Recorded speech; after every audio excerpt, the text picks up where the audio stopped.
A shopkeeper sells 2 items for 990 each. On one he gains 10% and on the other he loses 10%.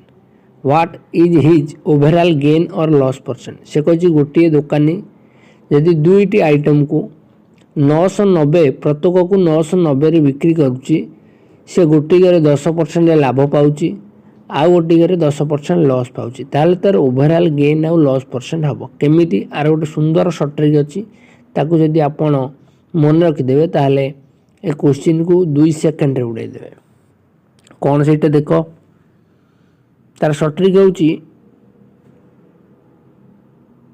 x by 100 रो sorry x by 10 रो square ए x किए x जोटा देइथो gain जति कि loss जति 10 by 10 रो स्क्वायर ताली ये 10 10 कटि गले हे जो एक आ सदा बेले मन रखिबो ए क्वेश्चन रे ऑलवेज कोन हबो लॉस हबो then 1% loss is the right answer.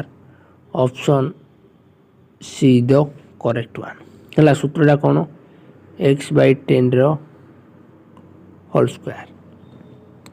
यदि वीडियो भल लगी तो लाइक करियो चैनल को सब्सक्राइब करिए। धन्यवाद।